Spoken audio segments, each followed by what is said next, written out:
Planet shot. Yeah. All right, great. So if I set up on that booth, I think you'd be great. Yeah. All right. Thank you.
Lord, I'm out here on your word. Lord, I'm out here on your word. If I die on the battlefield, Lord, I'm out here on your word.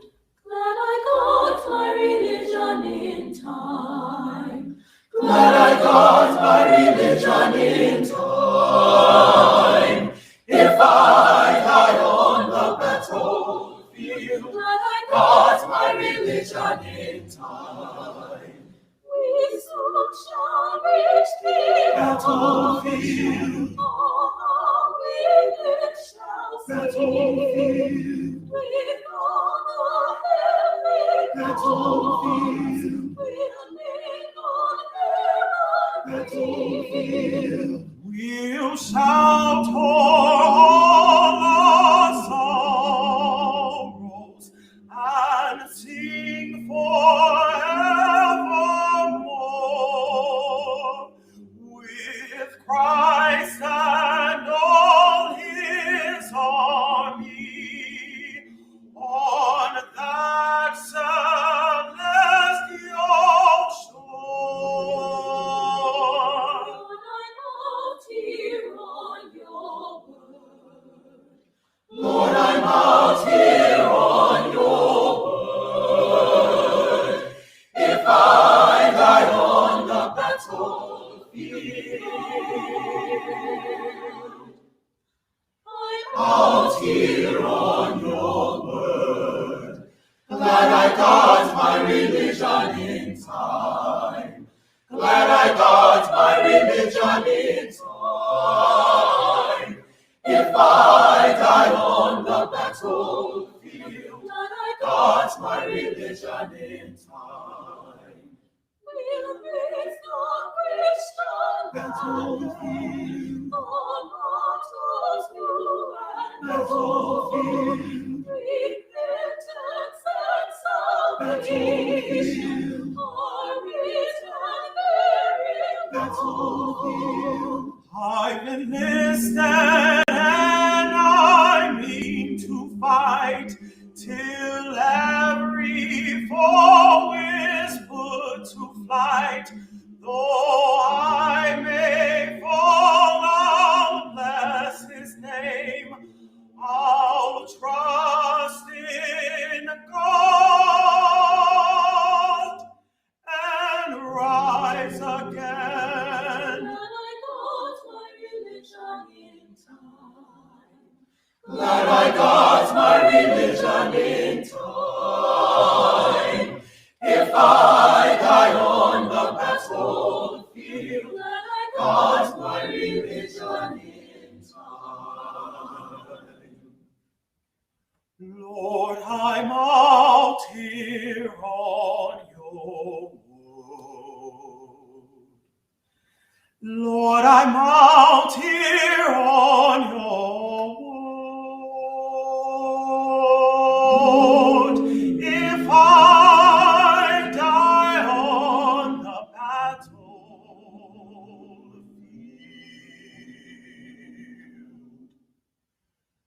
Lord, I'm out here on your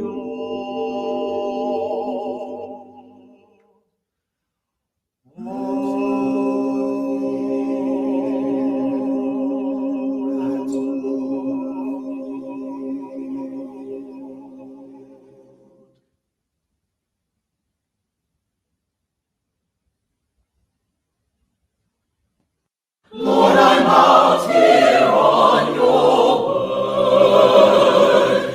If I die on the battlefield,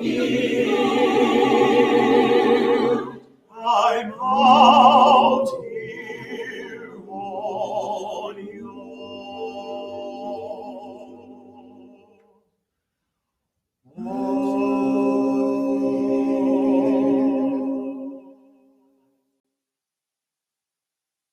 Fiskites, friends, and guests, Welcome to Jubilee Day 2021, featuring a Jubilee address by Nikki Giovanni, class of '67, and the 21-22 Fisk Jubilee Singers.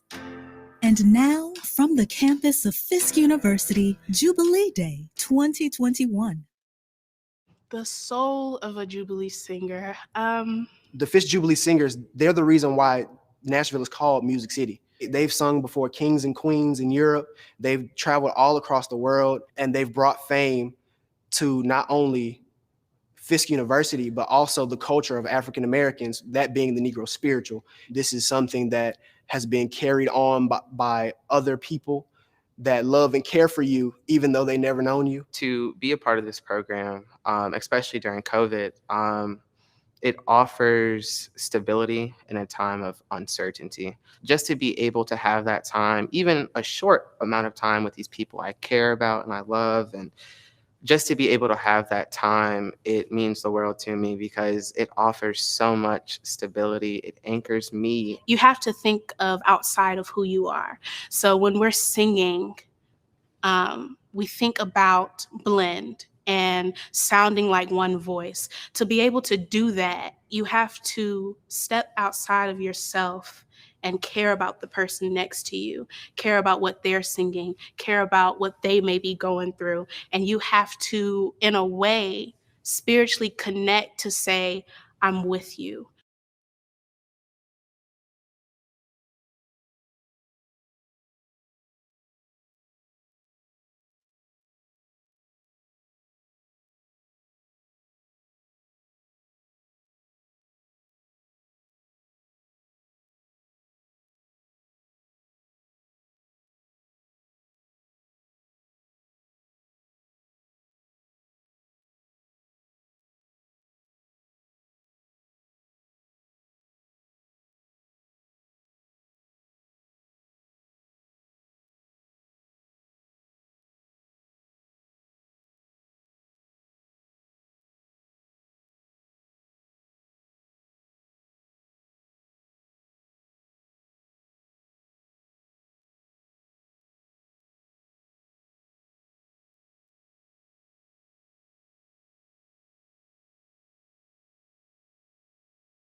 You have to have faith, though.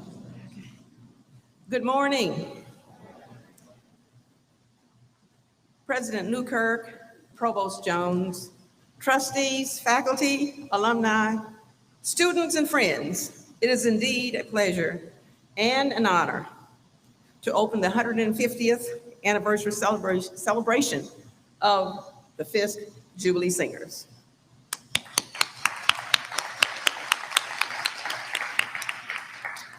On Jubilee Day, it's a day that Fisk University showcases its alumni and honor the storied legacy of the Fisk Jubilee Singers. Ladies and gentlemen, this is a day that history has made. 1871, 2021. At this time, I am pleased to introduce to you the program participants in the order that they will appear. Reverend Dr. Jason Curry, Dean of the Chapel, Fisk University. Dr. Van Newkirk, Senior, 17th President of Fisk University. Ms. Taylor Woodard, a senior in our Miss Fisk University 2021-2022. Ms. Janine Smith, class of '84, Chair of the General Alumni Association of Fisk University. Ms. Soraya Ashley, a senior and president of the Student Government Association for 2021-2022. Dr. Lucius Outlaw Jr., the Joseph A. Johns Jr. Distinguished Leadership Professor and the W. Alton Jones Chair in Philosophy at Vanderbilt University. He is a classmate of our speaker, and you need to know that as a student, he served as president of the Student Government Association. Ms. Nikki Giovanni, class of 1967, our featured speaker today. Mr. Noah W. Griffith, class of 67, poet, writer, and social justice advocate. He too is a classmate of our speaker and a former Jubilee singer. Let me also add that his father, the late Noah W. Griffin Sr., was a 1923 graduate of Fisk University. The program will proceed as printed. Dr. Curry will continue with the invocation.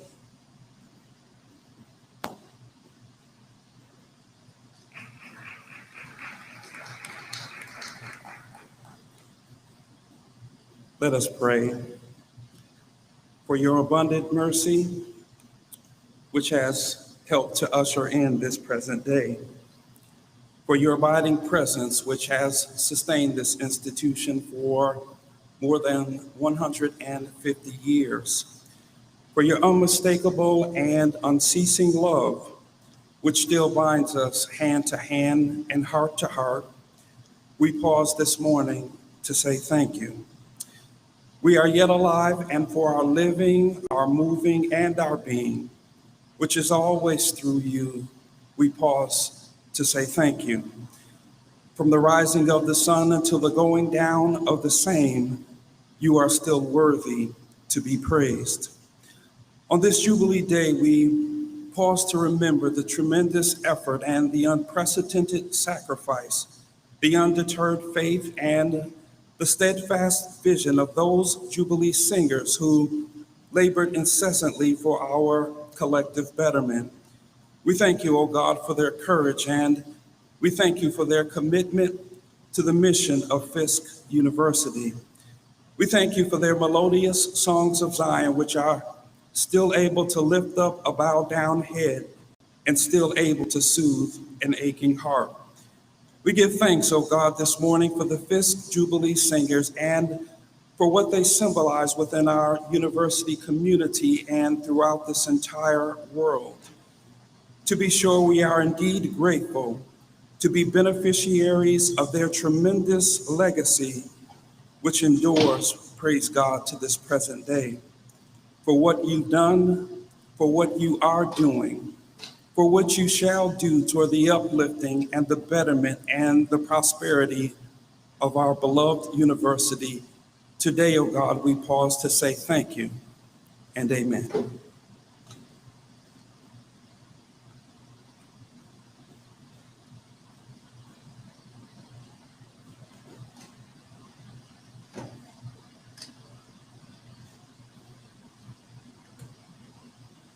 Good morning. I'd like to thank God for this momentous occasion, to remember the Jubilee Singers, a time and a group that played so much in the history of this university, in this city, this state, this nation, and the world. So this is a momentous occasion. And as we welcome you, I'd like to ask a number of important and special guests to stand and be recognized. I'd like to first to recognize members of the Fisk University Board of Trustees. Would you please stand?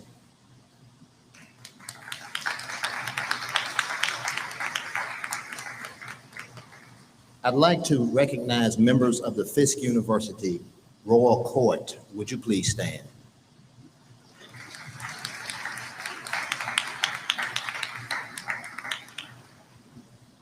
The SGA leaders, would you please stand?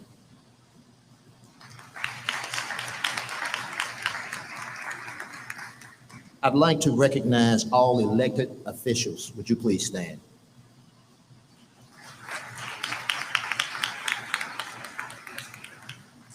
I'd like to recognize the current and former members of our armed forces of the military. Would you please stand?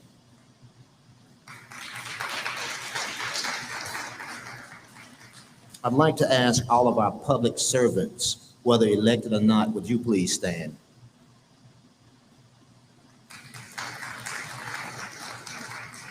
I'd like to ask the faculty of Fisk University to please stand.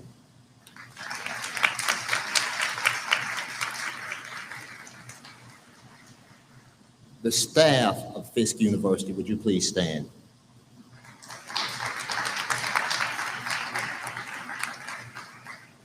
The students of this wonderful university, would you please stand?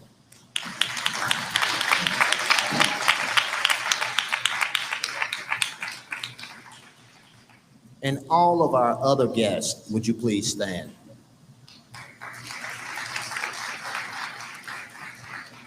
I'd like to borrow a few words, and I've been using this a couple of days, and I'm going to use it today. It's from one of our alums, Janetta Cole, but it says this: I'd like to welcome you, not from the top, not from the middle, but from the bottom of my heart. Welcome you to Fisk University on this momentous occasion. Thank you.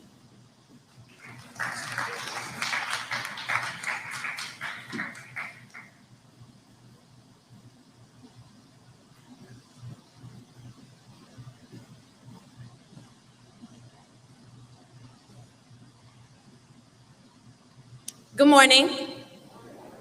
Welcome to the 150th anniversary of the Fisk Jubilee Singers and the 2021 Jubilee Day Convocation.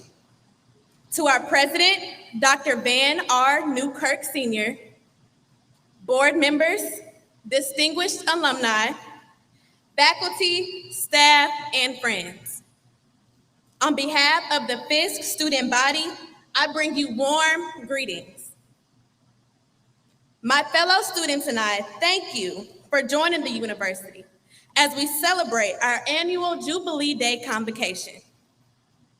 Today, as an institution, we honor the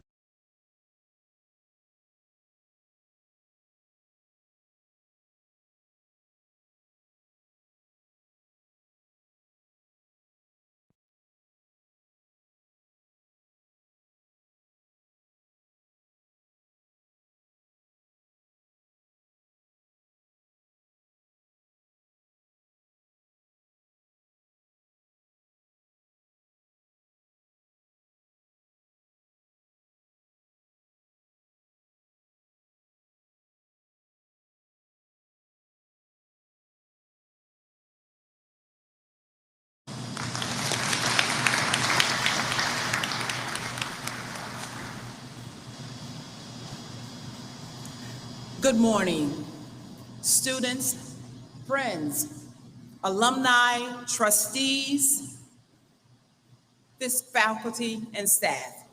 I am Janine Smith. As chair of the General Alumni Association of Fisk University, I bring you greetings on behalf of the association. Though the pandemic has created many challenges, it's still very important that we pause to acknowledge the sacrifice and resilience of the original Jubilee Singers, who set out on October 6, 1871 to save the university.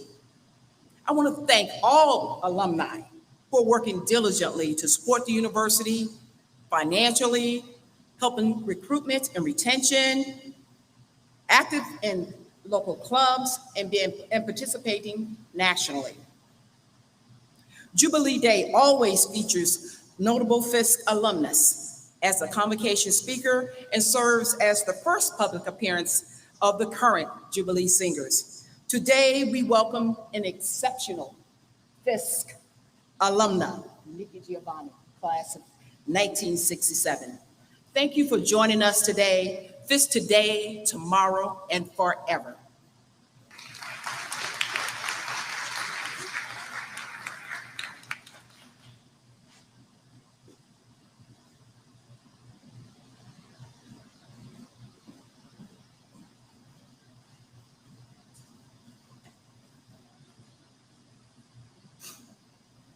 Good morning. Good morning. I take immense pride in welcoming you all to this momentous occasion. Today is Jubilee Day, a day that goes down in history, not just solely the history of our beloved institution, but American history. Today is the day that we celebrate 150 years of the Negro spiritual and the brave, boisterous Black voices that gave it to our world. On this day in 1871, the original group of 9 Jubilee Singers and their music professor, George L. White, began their first tour to raise operating funds for this institution. We all know that Fisk has had a history complete with winds and turns, but anyone who has walked this campus understands the true majesty of God. For he has kept this university and cradled this institution so that it could withstand the test of time. In 1871, America was hesitant and even unwilling to hear Black voices, but the Fisk Jubilee Singers fought through this reality and had the audacity to still be in all of their Black excellent glory.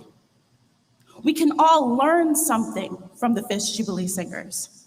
Their heart, their passion, their faith, and their collective power allowed them to continue and to create a profound legacy for us to admire and to follow. Through their tireless efforts in staying true to themselves and honoring their institution, God continued to make a way.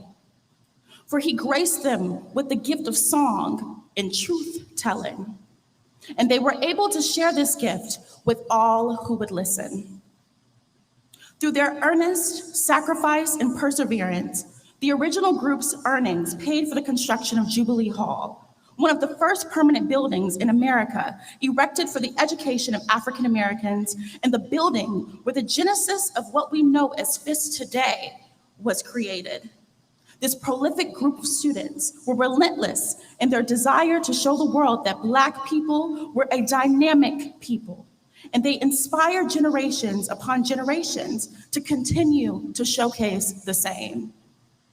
Today, we celebrate them and their contribution to this university for the 150 years of their existence.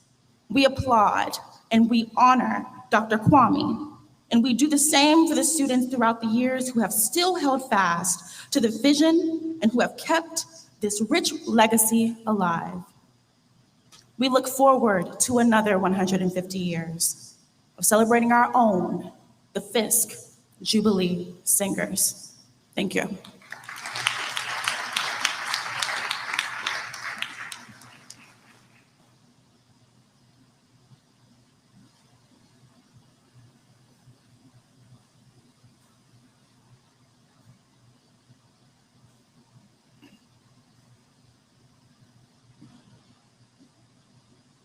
It was a very confusing kiss and declaration of love for me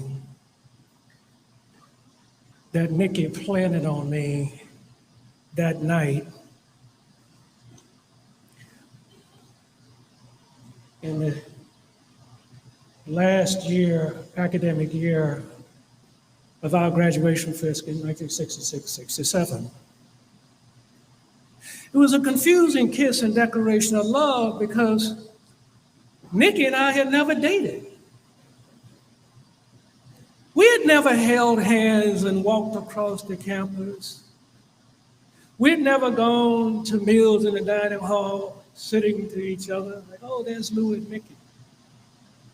We had never danced together in the co-op, and oh, you needed to know what it was like to dance in the co-op, especially on Friday afternoons before it was time to go off. But oh, the dances in the co-op. But we had never danced together. We had just come out of yet another long, raucous student council meeting. I was president of student government, and Nikki and her cohort had been in this meeting, and they had called me everything but a child of God. At one point, they called me the lapdog of the administration and the white folks downtown who were trying to control Fisk University, and I was helping them. And what was the issue? Well, you see, Nikki and her cohort were trying to get established a chapter of the Student Nonviolent Coordinator Committee, SNCC, on the campus. Now, the student handbook required that any new student organization had to be chartered by the Student Government Association. I had been elected president of student government, having gained a bit of notoriety for calling for a student strike against the university because we wanted longer hours for the girls to be out at night. We wanted better food in the dining hall. And I had come back from Dartmouth, where I had been among a whole bunch of white boys talking about the war in Vietnam and protesting and all of that. And I came back and I said, you know what? This university is run for students. If we don't like it and if we stop going, then the whole university will stop. So we went on strike. Now, there were 3 candidates for student government: me, a classmate about whom you'll hear some in a moment, Judson Eneas, rest his soul, and my classmate here, Noah Griffin. Now, the tradition was, during the campaign, before the votes were cast, all the candidates had to come to a town hall meeting in the chapel and give their campaign speeches, which we did. Now, as I remember it, my classmate Noah tried to convince the students not to vote for Lulu Outlaw, but he was a wild radical.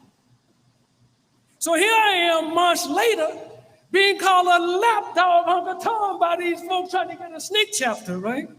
So I'm confused. We in these meetings, what was the problem? Student government must charter any new student organization. But there was no specification of what it meant to charter a new student organization. We went through all the files. Lo and behold, we discovered no new student organization had been chartered during our time at Fisk. There were no guidelines. So we trying to tell Nikki and the Fisk, hey, y'all, can you be cool? We in this middle ground. I'm determined. I done got elected on student power. I'm determined not to lose student power. I got the president calling me to his office, calling me to meetings with the executive committee of the Board of Trustees because they don't want a chapter of SNCC on the Fisk campus. They made that clear. I got Nikki and them on the other side of me saying, you little Uncle Tom, y'all need to get this done. And I'm like, oh, Lord, have mercy, Jesus. So finally, the president Lawson called me to his office and with some trustees said, look, we have some guidelines that you can use to charter this new organization. They hand me a piece of paper and I read it. The first criterion was the organization, if it's a national organization, must have a stable national leadership. Who was head of SNCC? Stokely Carmichael, AKA Kwame Ture. So I'm reading this and said, oh, I know what this is the clearest setup I've ever seen. This ain't gonna work. I'm not gonna go along with this. So I'm now saying, no, we ain't going with that, Dr. Lawson. But we don't have any new guidelines. I'm trying to say, Nick and them, hey, we got to figure out, say, y'all just stall it. I'm like, no, we ain't stalling. So I'm called, we're in this meeting. This runs hours. Meeting is over. I'm exhausted.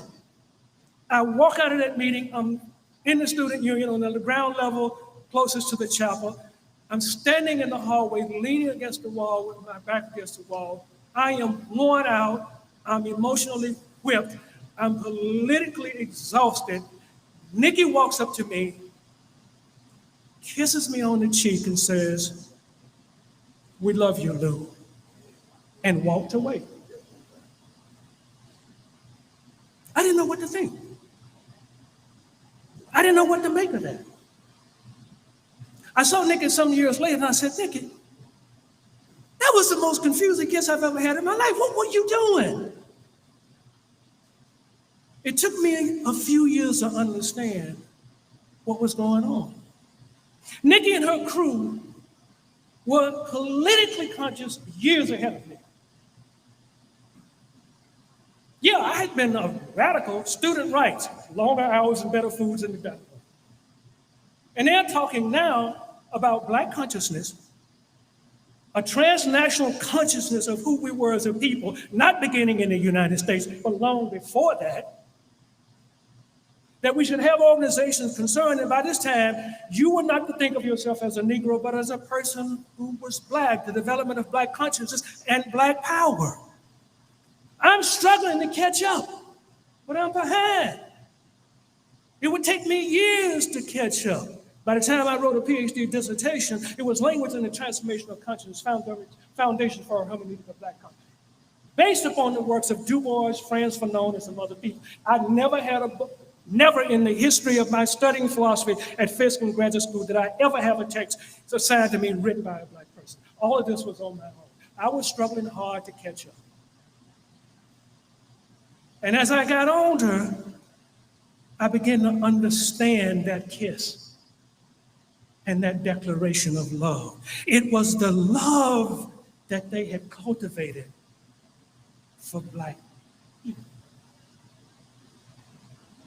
More than that, you'd have to read some of Nikki's early poetry.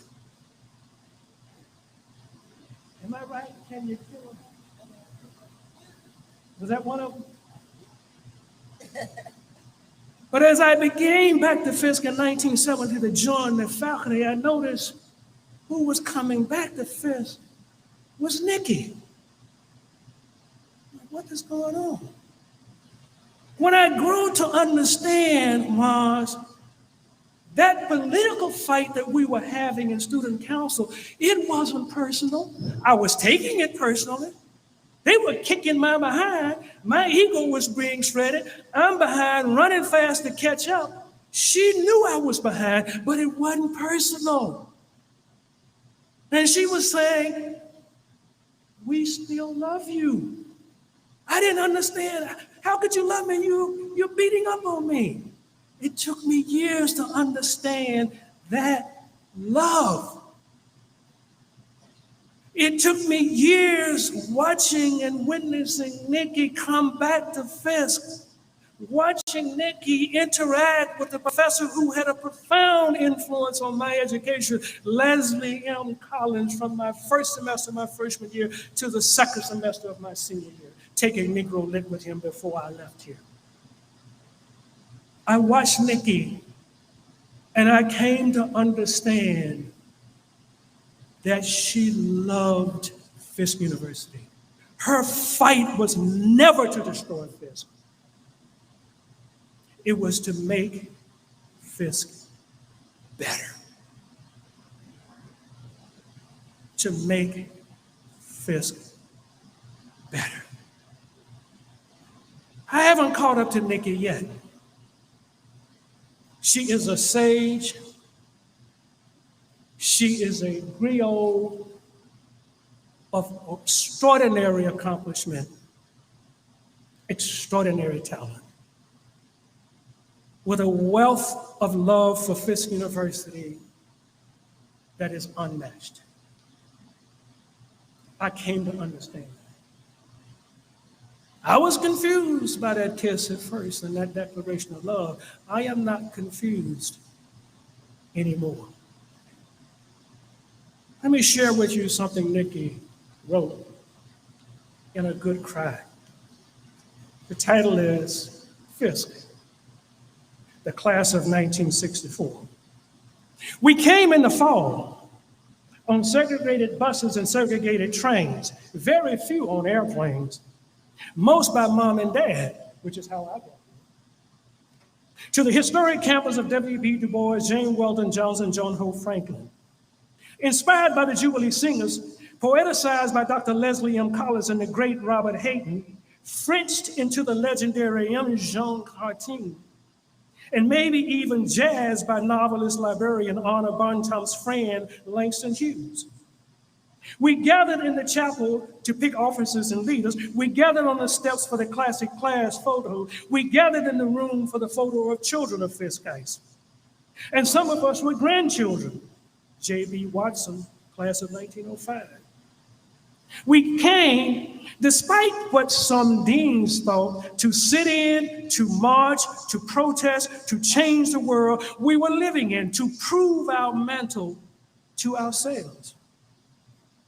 if no one else. We were brave like Diane Nash and John Lewis. We were foolish like some others. We were challenging and challenged. We were Fisk. 102 years after the beginning of the Civil War, we were early entrants, we were walk-ons, we were transfers, we were faculty kids, we were Fisk. Our legacy was not just the land that Fisk provided from Meharry Medical College in Pearl High. Our legacy was not just Jubilee Hall, which was earned by the leadership of Ella Shepherd and those 8 brave men and women who followed her to London. Our legacy is not only that the Queen asking, "Where do you come from?" and hearing, "Nashville, ma'am," responded, "Why, that must be a musical city." No, our legacy is that Fisk creatively conceived against the grain, educating men and women together in a classical education. We were not practical. We were not just job seekers. We stood for the ideal of excellence. We are Fisk, and fulfill that legacy by continuing to be the golden sons and daughters of the future, ever on the altar. Thank you for your love and your guidance, my sister, our griot, our sage. Ladies and gentlemen, Nikki Giovanni.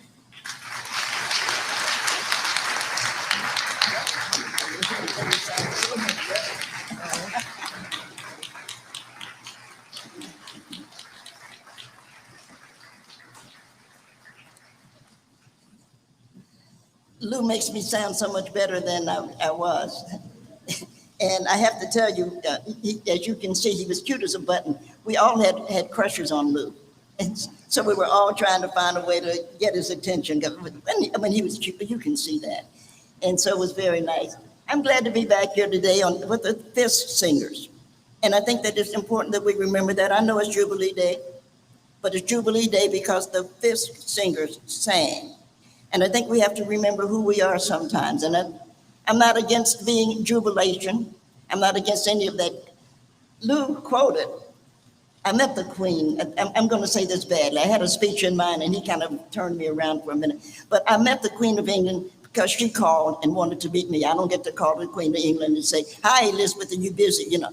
So she called and said that she'd like to meet me because she liked my poetry, which I got to tell you, I don't believe she reads poetry, but nonetheless, I'm not a fool. Well, I am a fool, but not like that. But she called because she was going to be in it, said she wanted to meet me. I am 5'2". I'm taller than the Queen. And I thought it'd be really cool to meet the Queen because she's the Queen and Philip was with her. And it was a small group. And I thought, well, how often do you get a call? So I went and I looked good, I must say that. And I knew that what I had to do, "Ma'am, how are you?" You know, the things that you do. And so we met and she said she really loved my poetry. And I said, "Thank you, ma'am." And then I moved. Some of you have met famous people and you move into their space. If you want to talk to them, you move into their space so that they have to look up at you. And I moved into her space, which caused her to look up at me. I know she was like, "What?" And I said, "Ma'am, we have something in common." And I'll never forget it. She said, "Oh." It was beautiful. "Oh." And I said, "Yes, ma'am, I am a Fisk University graduate.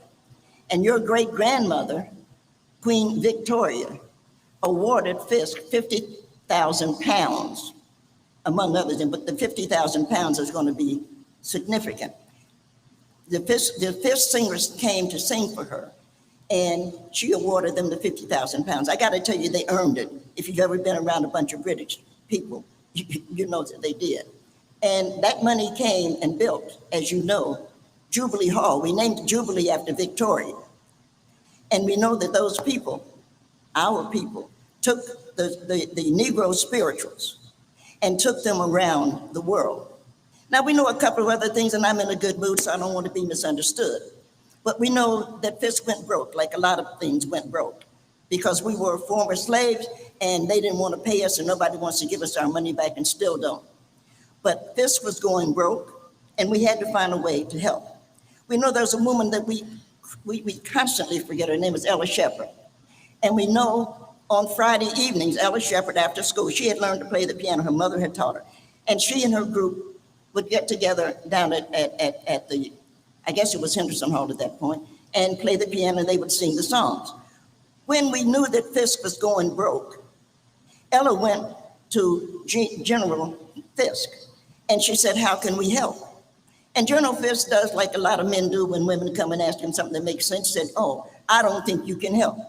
And that's, well, you know, I'm not against men, they're just stupid sometimes. And so I don't think you can do anything. She said, well, we can sing. And he said, nobody's gonna want to listen to that. But that's what she had. I am with you today, Lou is with you today, because all we have are words, we are scholars. What the Jubilees had, what Fisk Singers had was song. And she said, we can sing. And he didn't see that it was gonna make any difference. So those 9 people decided though, following Ella Shepherd, they decided, we're gonna go ahead and do what we can do. If it doesn't work, we've heard no before. And George White, who was a music teacher here, was quite naturally, this is Nashville, was quite naturally afraid that if we send 9 black youngsters on the road to try to make money, somebody's gonna kill them, and it's gonna kill them in an ugly way. We know that because we know the history of America, and we know white people, and I'm not against white people, I have a good white friend. But I just want, you know it's true, they do ugly things. Well, all we have to do, I started wearing my t-shirt today, the 1955. Rosa Parks said no. But we're not onto that. Mr. White didn't want him on the road alone, and he was right. And so he said, I'll be there with you. And they will think, in other words, that you are my Negroes and they won't bother you, which is exactly what happened. But the problem with Mr. White was that he was like a lot of men talking to a lot of women. He knew more, he thought, than they did. So he said, nobody wants to hear those songs. I want you to sing the European songs. I want you to sing the Gilbert and Sullivan songs. I want you to sing. So he taught them the songs that he liked. And they sang it and nobody cared. Nobody's gonna pay to hear a bunch of black kids sing a bunch of stupid songs. And they were not making any money. And winter was gonna come. And they're turning north. You have to remember that. And as they're trying to get to Cincinnati, they're still not really making any money. But as they get to Cincinnati, they had finally got enough. They got on the train. And one of the other people, for if there's a history major in this room, one of the other people that we forget are the importance of the Pullman porters. Because the Pullman porters did so much to get people, like we cheated on that train. We didn't have fare. The Fisk Singers didn't have fare, but the Pullman porters got them on there and made sure they got to Cincinnati and got them off. When they got to Cincinnati, they had their first big and important concert, and they made some money. But you have to remember, that was the day that the big Chicago fire happened. And being Black Americans, we have always been good people. I've never understood why we are not all proud to just wake up every morning and say, oh, I'm Black, because it's a good thing to be. We made money. That's the truth. We made some money, but it was the only time. So we took the money, Ms. Shepherd took the money, fed us, because we hadn't been eating well, fed us and sent the rest to Chicago to help those people. And that's in the fire, which is why it is a damn shame that our president today, Joseph Biden, hasn't done anything for the Haitians, that he's been sending them back. And these are people who need help. No, it's a damn shame, and we have to admit that. Now you say, well, Nikki, he's better than Trump, but what isn't?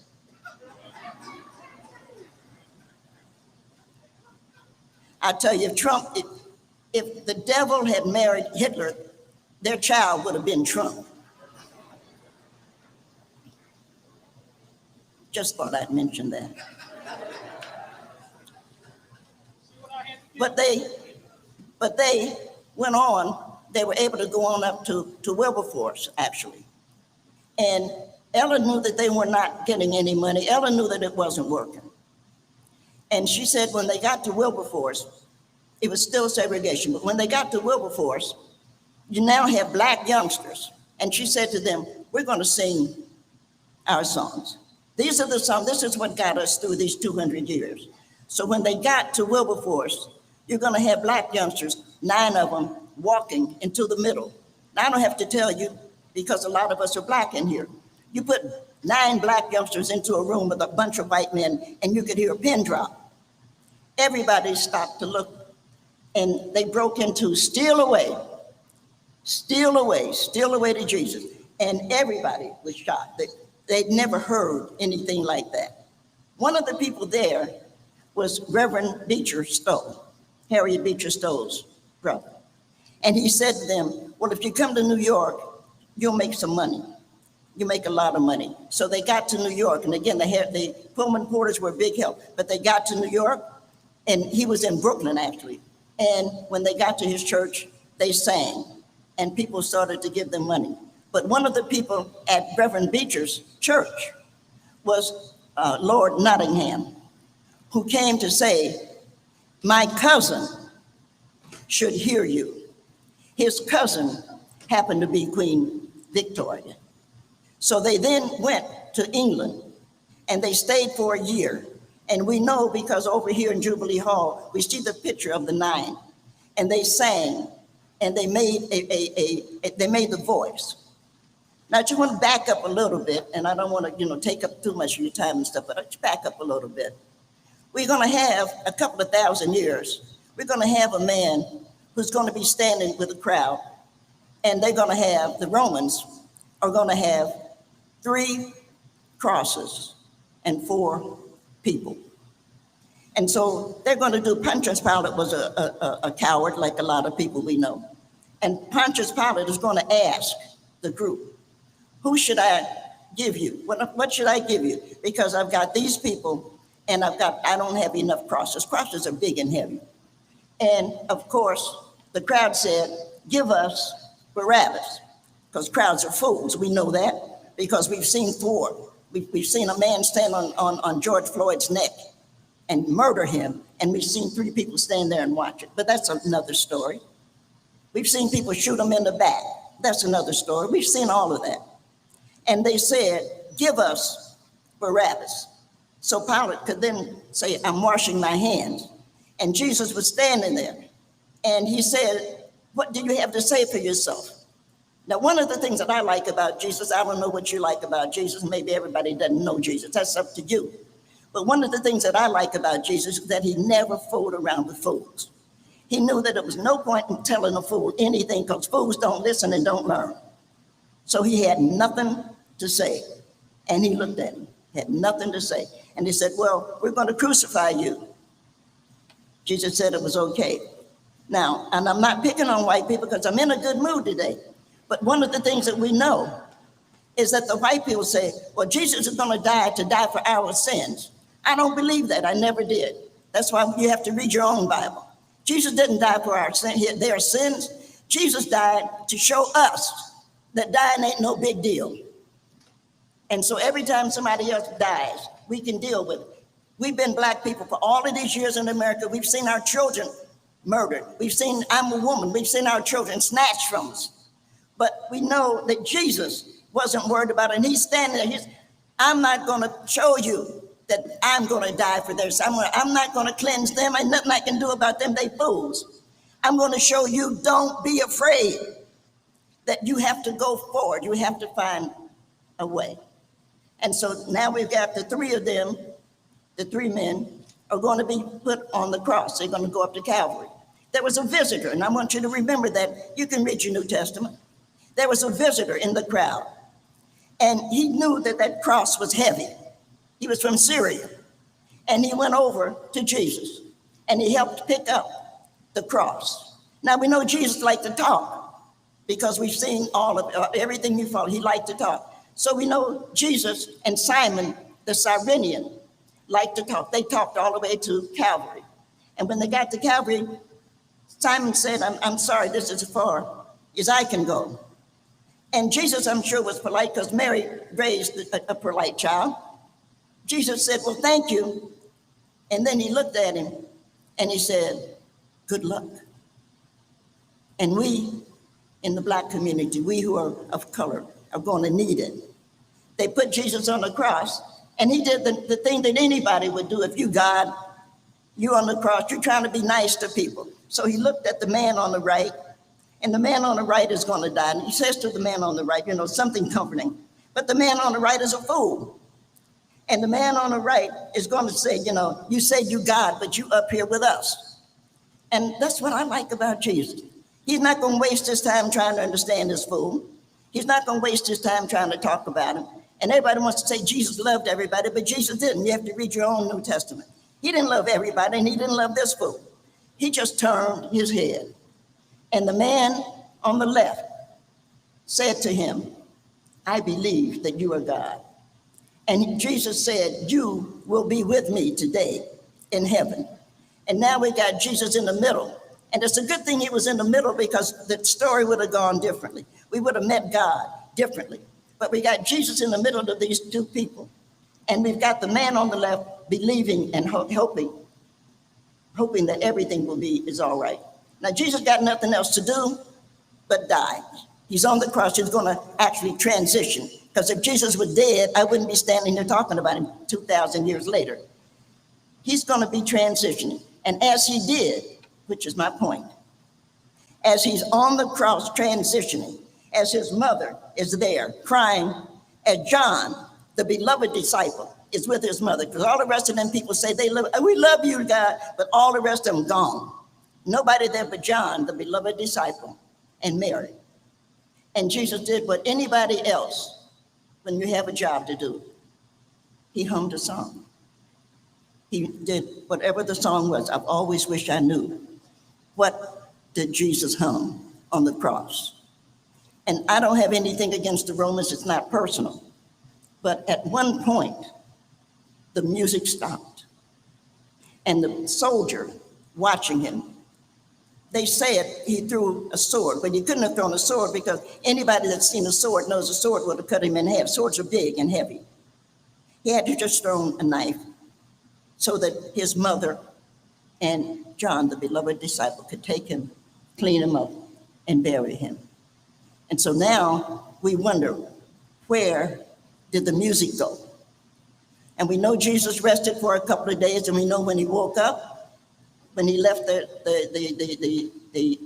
casket, when he left being buried, we know that the first person he went to see was Mary Magdalene. I always liked Jesus for that, because everybody wanted to talk about what kind of woman Mary Magdalene was. But Jesus went to her, and whatever else he said to her, he sang a song to give her. He said, don't let these people bother you. He gave her a song. And there are going to be wars, and there are going to be songs, and there are going to be wars, and there are going to be songs. And you and I are going to end up, we are Black Americans, we were a part of the wars that somebody picked up and somebody sold. And somebody took us and sold us, and we ended up in the United States. But you have to remember one thing. We didn't know any language.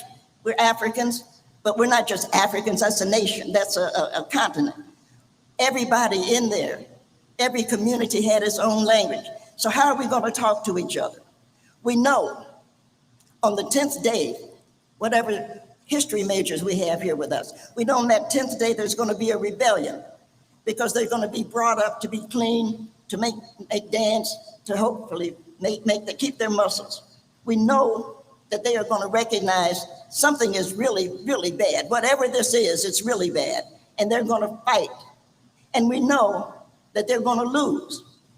It's important, if you're going to fight, that you learn to lose. Somebody needs to tell the South that. You lost the Civil War, damn it. In case you haven't noticed.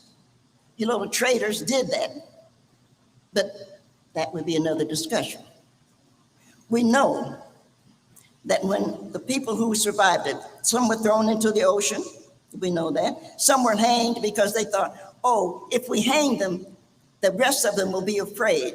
But we knew we were not going to be afraid. because we knew we were going to meet a man that had told us, death ain't nothing. You'll just be joining me. You'll just be going home. It's a wonderful thing. We know that the rest of them, they put back down. So now we've got a people who are ultimately going to be sold, and they're now down, and somebody has to comfort them. I happen to be extremely fond of little old ladies. I love my grandmother. I could always count on her. Some of you have grandmothers, they're important. But we know that they're down there, and somebody has to comfort these people, but they don't have a language. They don't have an English, they don't have French, they don't have Portuguese. Somebody has to talk. And so what she did, and I know it had to be an old lady. Somebody probably even wondered, why are you buying her? What she did was she started a moan. And she went, And the people there who could not speak each other's language could speak each other's tone in music. And we know that that's going to come over. As we get off of those boats, we know that they are going to strip us naked and try to act like we were the ones who were cruel. We're the ones who didn't know anything. They look at them, see, they don't even know to wear clothes, but that's not the point. We knew better.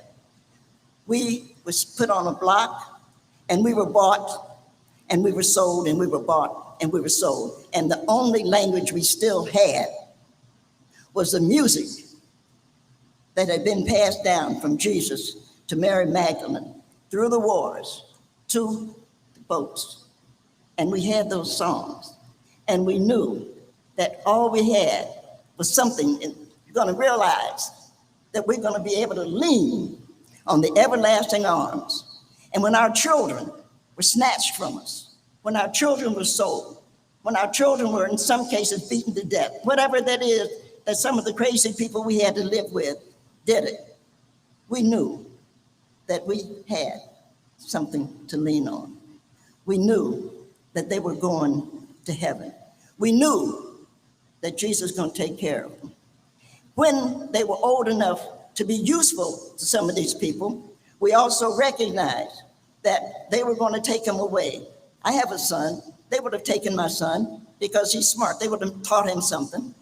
And when they would take their children, the last thing that their children would hear from their mothers, and the reason I say mothers is that the fathers were already out in the field, already already being beaten. The reason they would, when they came and got our child, our mothers, they would say, as my grandmother said, if anybody asks you who you are, tell them you're a child of God. And they begin to know, we begin to know, oh, that's who we are. And those of us who worked in the big house, on Sunday, we had to take the white people, our masters, we had to take them to church, but we weren't supposed to be allowed. They said, we're not going to allow those Negroes in church, and it's fine by us. So we're standing outside and listening to the lies that they tell about how they love Jesus. And we're standing outside, and when church is over on Sunday, after we go back, they finally let us go. We could go back, and then we would go and we would sing a song. And it finally dawned on those liars that maybe we knew something about the Jesus that they didn't know.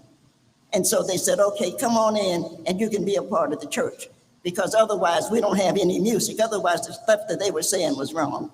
And you have to love Black people for that. Because when we look, we're here today celebrating, but when we look at how we carried those songs, and we have carried those songs now, and we still lean on the everlasting arms. And anybody that has taken that away from you has stripped you. Anybody that has taken that joy of Jesus away from you is stripped you. And I'm not here preaching to you to go to church. I'm not here trying to tell you to be baptized. I'm not here for any of that. I'm just saying, anything that takes somebody 200 years and gets them through, you ought to have some respect for it. You ought to know what's going on. You have to. And we're here at Fisk University, which was the first liberal arts university. Fisk had a lot of other problems, but Fisk had the right idea. We're going to bring the men and women together, and we're going to teach them. And I'm hoping that you all one day during the week, maybe make it Wednesday, I don't know which day, that you spend at least an hour in your library learning the names of the HBCUs, because a lot of you don't even know it. If I said, name me an HBCU, you do good to know Tennessee State. Am I right? You got to learn something about who you are. You got to find that time to say, how did this come together? Who are these people? I'm a member, and I'm not excluding anything, but I am proud to be a member of Delta Sigma Theta. And if it hadn't been for the Deltas, we would not now have, as Vice President of the United States, Kamala Harris, who is an AKA. But that's true. But it was the Deltas that we know that Susan B. Anthony was a racist, but a lot of people are. But when they wanted women's suffrage, who did they turn to? They said, well, Susan, we're going to march. And she said, I'm not marching with the Negroes, only that's not the term she used. And we kept saying, the group kept saying, yeah, you got to march, we're going to march. And the AKAs, and rightfully so, I suppose, said, we're not going to march. We don't want to march. If that's the way they're going to treat us, we don't care. But we said, yeah, we care. And the 19 women that made Delta Sigma Theta broke away from AKA. And we were the ones, we marched. We were behind. We didn't do some of the things people, oh, I wouldn't have done that. Well, hell, you didn't have to because we did. And all of you, whatever age you are, if you're 18 years old, you have to be registered to vote. Somebody will say, Nikki, my vote doesn't matter. It doesn't matter that it doesn't matter. It matters that you vote. Write your mama's name in, but you have to vote. You have to be a part, you have to have a voice. And that's what Lou and I were talking about here. You have to have a voice. And you're not so damn busy that you can't take a minute to vote for something. Vote for your damn dog, but you have to have something. You can't sit around and let people shut you up, because if you do that, then they're going to continue to shut up. The fascists will win. You have to have a vote. And we who are women especially, because everybody wants to own a woman. I don't care who they are. Everybody wants to own a woman. But we don't want you to have an abortion. We don't want you to do this. It's my body.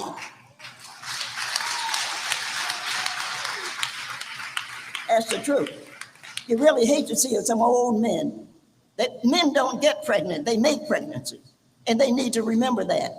We do. And whatever we decide to do with our bodies is our business, because everybody has always wanted to use us. That's why I like Jesus. That when he came back to Mary Magdalene. And he came back to talk to a woman to say, it's going to be all right. I wish I knew what song he sang, but I know he said something to her. You and I have a future. All of it isn't shooting, though there's some shooting that probably will still need to be done. All of it isn't going to college, though college is a good idea. I like college. I finally was able to graduate. I got kicked out, but I was finally able to graduate. Well, a mistake, there's a reason pencils make mistakes that you can erase. You have to know when you've made a mistake. I got kicked out of school. I made a mistake. So a year later, I came back. It's no big deal, mistakes. No matter what the mistake is, you make the mistake. Embrace it, learn from it, and go forward. We here at Fisk are going to have to make changes. And Fisk doesn't want to make changes right now. One of the changes I'd like to see us make is to become a women's college. And it's not that I'm against the men, I'm not. It's just that right now, as we look at America, if we became a women's college, we would have Spelman to compete with. And it would lift all of us up. It would give something different. It would just be a different idea. And we could change, or we could be closer to Vanderbilt. And Vandy is right across the street, is moving in on us anyway. And if we move in with Vanderbilt, we can make some decisions about how we want to let Vanderbilt offer us something and what we want to offer Vandy. We know that the music department has to be ours. We know sociology has to be ours because Du Bois invented it. I think that we should be doing the culinary. I think that because Black people invented food in America, the whole culinary situation is Black Americans. So it'd be lovely to see that. But you didn't ask me today for the Jubilee Singers to say, what do you know? I just know that there has to be a change. And I know that if we make that change, we're still going to have room for everybody. but change is going to have to come. This is 2021. We know that we are now sending women, and we're asking the Black women, and you know that, to go into space. And somebody says, well, I wonder why they're sending Black people into space, Black women into space. I wonder why Nikki's always talking about it, because I talk about it a lot. Mars is our sister planet. I think it's a great idea. Black women are going to go to Mars. And somebody said, well, why Black women? Because we get along with everybody. And somebody said, oh, you go out into Mars, and the next thing you know, some alien will be there. I said, no, no, no. We have lived with aliens. You mean this? We do. We live with aliens. We have been abused by aliens, and we have been loved by aliens, but we have lived with aliens. So it doesn't scare me when I get my chance to go to Mars. Whatever alien comes along, I'll say what my grandmother would have said. Hi, baby, how are you? Some of us here will go to Mars. And if we don't, our children will. And we'll be scared. We'll be as scared of our children going to Mars as many of our parents were scared of us marching over the Selma Bridge. But everybody has to go where we have to go. There has to be a change. And I want to thank you this morning for allowing me to come back to my university and to share whatever it is that I'm sharing. I only have words, and so words are meaningful to me. And it's important that you use those words. And it's important, of course, that we all remember that this is Fisk University, and we are ever on the altar.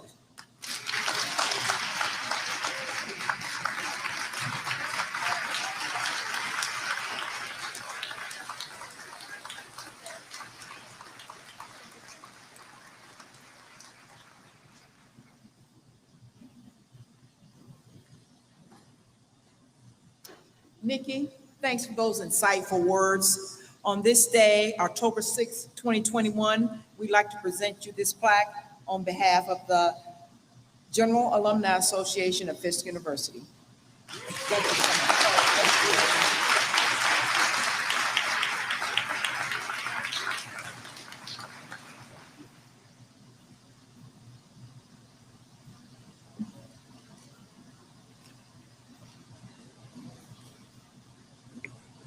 I'm proud to be here today as a class of 1967 graduate, classmate of both Nikki Giovanni and Lucius Outlaw.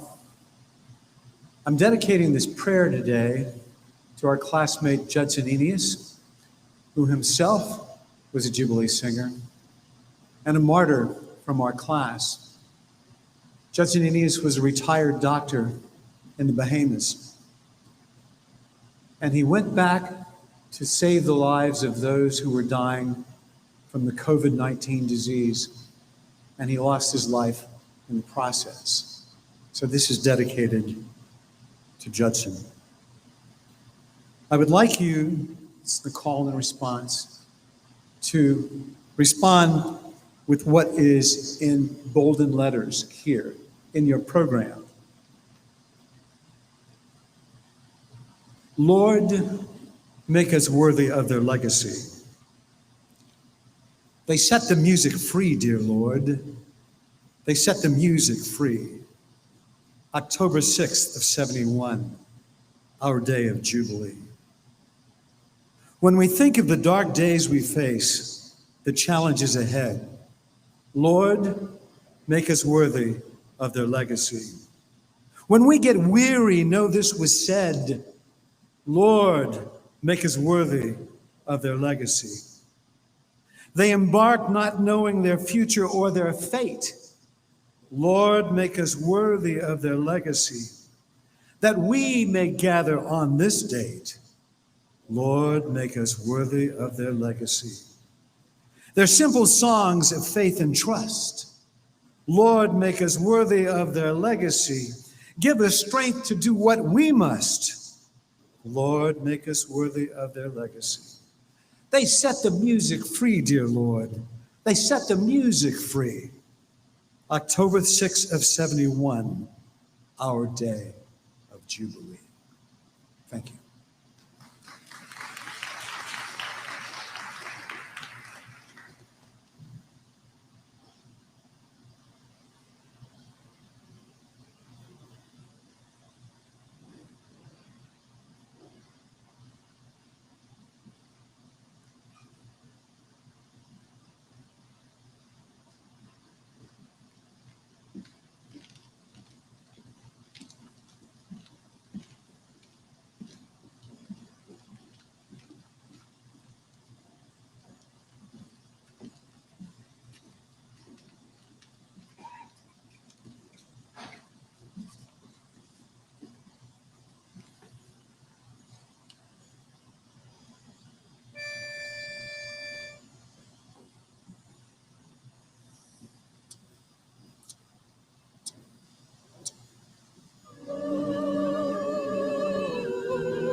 Sometimes I feel like I've lost my soul again. Oh, cleanse us, dear Father.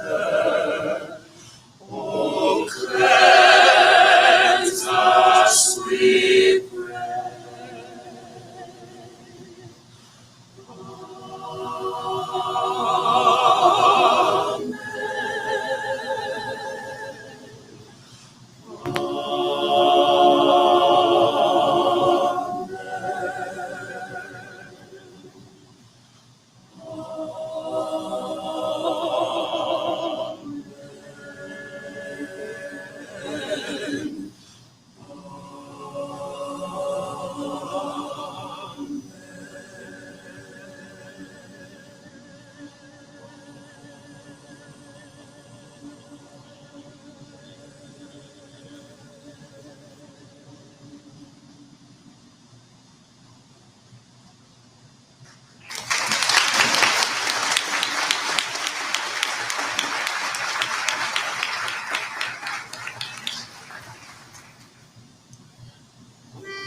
Great day, the righteous marching, great day. God's gonna build up Zion's wall.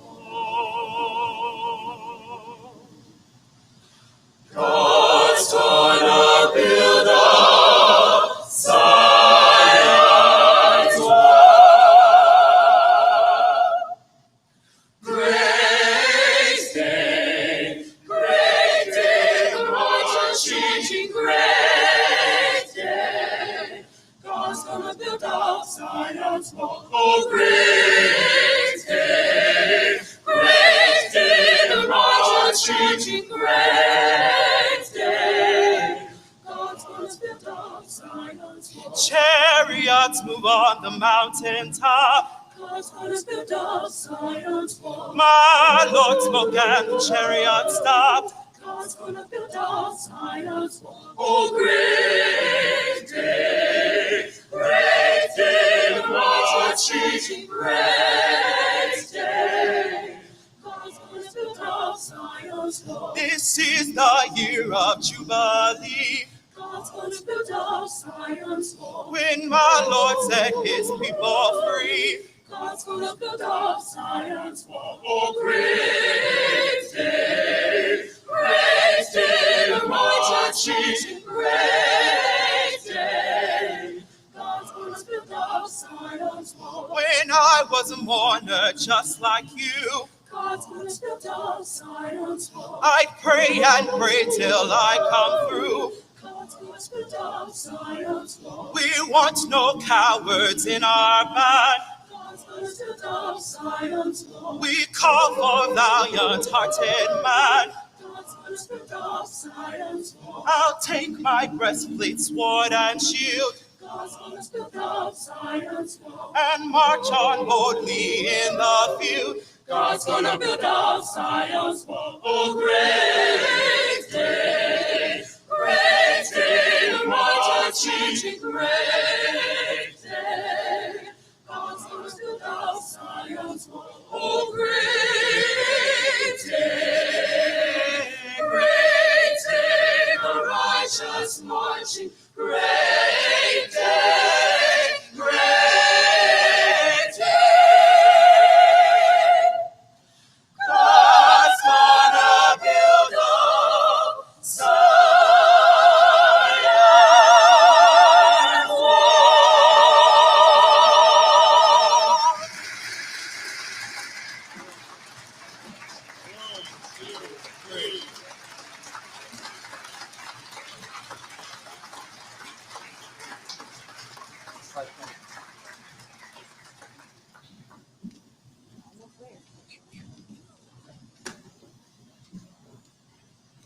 Let's give them another hand while they're getting their seats.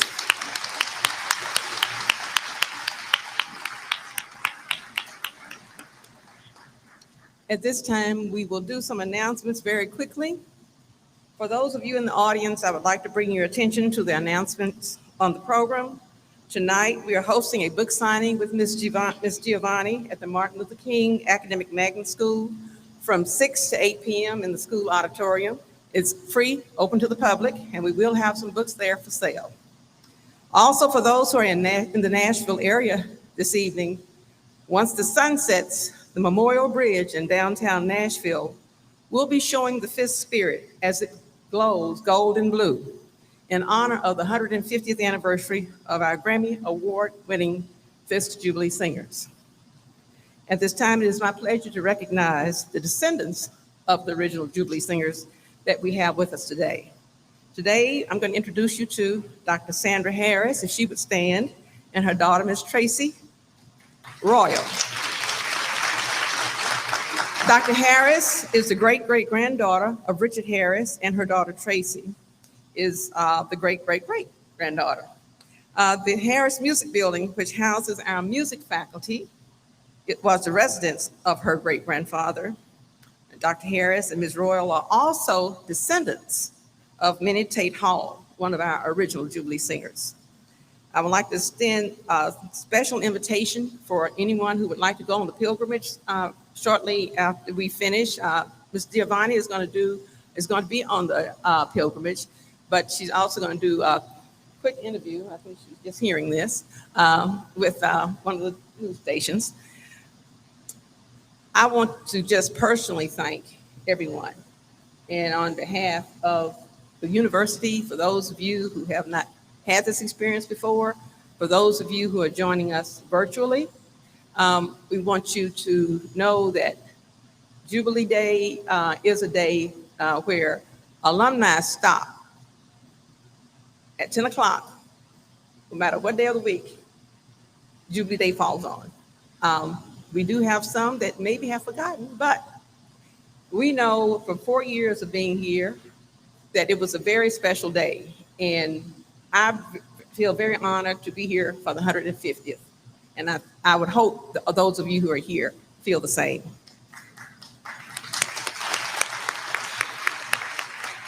Dr. Paul Kwame will now lead the gold and the blue.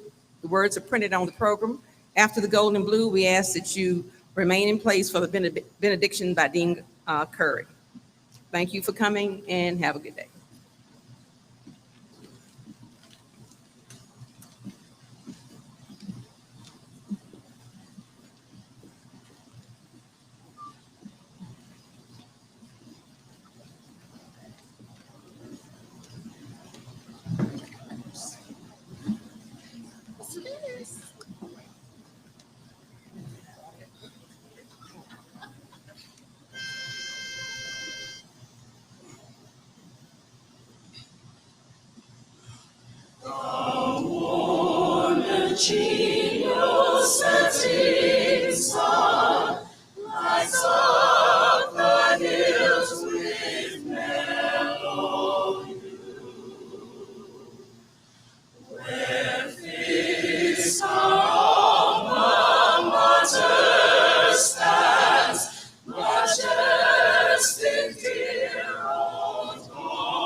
we shall still love thee.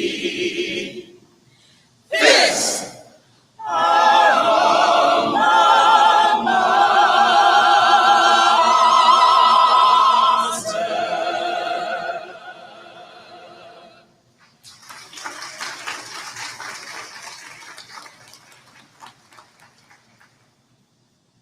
Let us pray. Dear Lord, we give thanks for all that has transpired today. Bless us, keep us, smile upon us, but most importantly, abide with us until we meet again. Amen. Amen.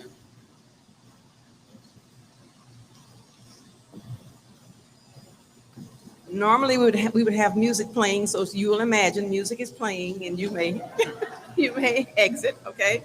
I will say to those who would like to go on the pilgrimage, we do have instructions, or you can put in your GPS. But we're going to City Cemetery, which is at 10001 4th Avenue North South, and then we'll go to Greenwood Cemetery. But we'll have instructions back here.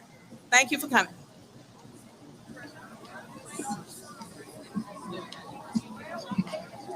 I was born a slave on the plantation called the Hermitage of President Andrew Jackson in February 1851, 6 years after he died.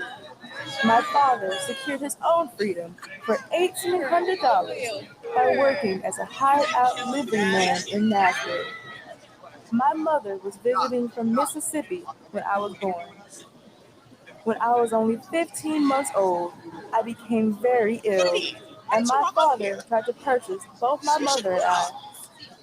With the sale for our freedom falling through, my mother threatened to drown the two of us in the river rather than to allow me to be raised in bondage. An old slave woman stopped the desperate deed, telling my mother the Lord would have need of that child, and he would have her sang for kings and queens. My father was then able to purchase me for $350, but was unable to save my mother. My father's business did well until 6 months before the start of the war, and we had to leave all our possessions in the middle of the night, fleeing north to Cincinnati to prevent our being cast back into enslavement. I began taking piano lessons from a German lady and progressed quite rapidly on the instrument. I was able to continue my musical training with a prominent teacher who asked me not to ruin their reputation by them teaching a colored child, and had me enter and exit the residence under cover of darkness. My father died while we were in Xenia, Ohio, but by teaching at a colored school in Gallatin, Tennessee, I was able to support my stepmother and stepsister and save a few meager dollars to enroll at Fisk in 1868. Professor George White quickly made me assistant music teacher and assistant choral director, and I helped rehearse the musicians that would eventually become the Jubilee Singers. I suppose that I was born in New Orleans, but I know nothing of my birth date. My mother was owned by a lawyer, but who my father was, only the good Lord knows for sure. I was sent north at the age of 2 and lived with a wealthy family until the age, by my recollection, of 10. I learned my letters and was also taught to speak French. My owners would travel to Paris on numerous occasions, leaving me with various persons while they were abroad, often to be treated quite poorly by these wretched acting people. I was often very hungry. One day, while trying to reach and spilling some pudding, I was told by my caretaker that I would be killed on the Monday morning next. I did not wait to find out if she would be following through with that deed, and ran away the subsequent morning. Searching desperately for food and lodging, a kindly man in Massachusetts took an interest in me and not only continued my education, but sent me to a convent for voice lessons. I joined the Singers in 1872 at the age of 13. We traveled to the United Kingdom in 1873, and we were treated quite splendidly, performing for the Queen and her daughter, and touring the rest of the country, before returning home for a year of rest. My health failed from the rigors of travel, and I was unable to continue performing. I was born in September 1855 in Nashville, Tennessee. Since my Scot-Irish grandmother was white, both my mother and then I were born free. My father, George Gorton, although a slave, was able to live in my free mother's home and hire himself out from time to time. As a young girl, my mother became a capable dressmaker by first making garments for her dolls and was able to teach herself how to read. I entered Fisk in 1868 in the literary department and took music lessons for Professor White. When asked in 1872, I promptly joined Mr. White in the Jubilees, touring the United States and England through 1874, performing for Her Majesty, Queen Victoria in London.